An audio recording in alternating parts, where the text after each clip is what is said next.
6 साल पहले वह मिट्टी में भी जाना कबूल करते थे, भाजपा में जाना नहीं करते थे। अब कम से कम वो मिट्टी से बाहर निकल करके मर जाना कबूल कर रहे हैं, लेकिन भाजपा में जाना कबूल नहीं कर रहे हैं। नमस्कार, न्यूज फाउंडेशन देख रहे हैं आप। मैं हूं आपके साथ धीरज सिंह। मुख्यमंत्री नीतीश कुमार ने कहा है कि मर जाना कबूल है, लेकिन बीजेपी के साथ जाना कबूल नहीं। हमारे साथ है बिहार बीजेपी के प्रदेश अध्यक्ष संजय जायसवाल जी। सर, दरभंगा में जो आप लोगों की कार्य समिति की बैठक है, उसमें आप लोगों ने तय किया कि नीतीश कुमार को नहीं लेना। उसके बाद वो कहते हैं कि हमें मर जाना कबूल रहेगा, लेकिन उनके साथ जाना कबूल नहीं रहेगा। 6 साल में इतना अच्छा हुआ है कि 6 साल पहले वह मिट्टी में भी जाना कबूल करते थे, भाजपा में जाना नहीं करते थे।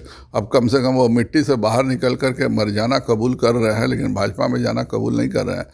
और अगर भारतीय जनता पार्टी थोड़ा भी उनको इशारा करे तो 6 साल बाद फिर वह बोलेंगे कि हम जब तक जिंदा रहेंगे तब तक भाजपा के साथ नहीं जाएंगे। इसलिए भारतीय जनता पार्टी ने बिल्कुल साफ निर्णय किया है कि जिस तरह की भ्रांतियाँ और जिस तरह के बातें जदयू के लोग कर रहे थे, उसको देखते हुए हमारे कार्यकर्ताओं में संशय हो गया था कि क्या यह जो शिखंडी बोला जा रहा है या लंगड़ी सरकार बोला जा रहा है, कभी रामचरितमानस को लेकर के बातें की जा रही है। तो इन सब बातों को लेकर भाजपा के कार्यकर्ताओं में यह संशय हो गया था कि कहीं फिर तो हमें नीतीश जी का बोझ नहीं उठाना पड़ेगा।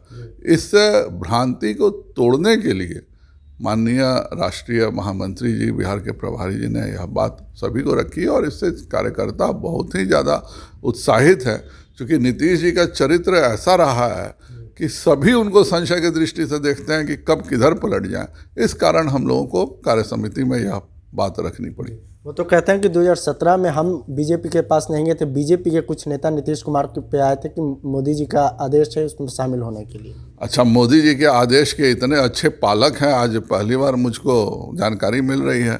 और मोदी जी के आदेश से अगर नीतीश कुमार जी हम लोग के गठबंधन में अचानक रातों रात आए थे, तो मोदी जी के इतने अच्छे आदेश पालक हैं नीतीश कुमार, तो मैं फिर क्या कहूँ। 2015 में जो महागठबंधन हुआ था उस पर यह भी कहते हैं कि 2017 में उसको तोड़ने के लिए जानबूझ पर लालू परिवार पर केस किया गया था। आज फिर से लालू परिवार को निशाना बनाया जा रहा है। यह तो ललन सिंह जी को बोलना चाहिए ना। पहले तो उनके राष्ट्रीय अध्यक्ष मीडिया में आए और कहें कि हमने 96 में जो चारा घोटाला का केस करवाया था वह सब झूठा था और हम लोगों ने एक साजिश के तहत लालू जी को फंसाया था।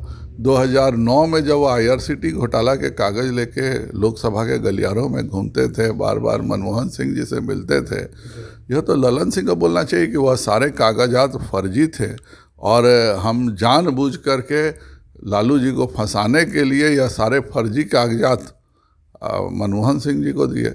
यह तो उनको बताना चाहिए कि भाई जो कागजात उन्होंने दिया था, असल में वह कागजात नौकरी के बदले नहीं था, बल्कि उन बेचारे गरीबों को रात में अचानक सपना आया कि हमको अपने सारी ज़मीन लालू परिवार को दे देनी चाहिए और उन्होंने लालू परिवार को दे दिया। एक आखिरी सवाल है सर कि उपेंद्र कुशवाहा को लेकर जेडीयू में जो इस समय की स्थिति बनी हुई है उसको बीजेपी कैसे देख रही है? क्योंकि कल जिस तरीके से उपेंद्र कुशवाहा के काफिले पर हमला हुआ उसके बाद कहा जा रहा है कि बीजेपी ये सब करवा रही है।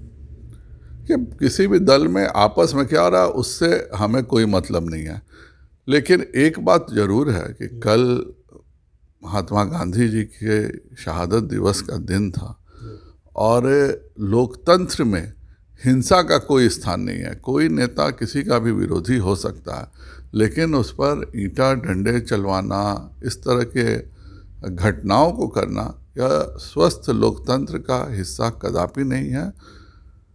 बाकी उनके अपने हैं। अभी तो उनके राजद के नेता ही शिखंडी बोल रहे हैं माननीय मुख्यमंत्री जी को। मुख्यमंत्री जी ने तो अभी तक उस पर भी अपना स्टैंड साफ नहीं किया है, तो इस पर क्या करेंगे। तो बहुत बहुत धन्यवाद। बीजेपी के प्रदेश अध्यक्ष संजय जायसवाल। दिल्ली से न्यूज फाउंडेशन के लिए मैं धीरज सिंह।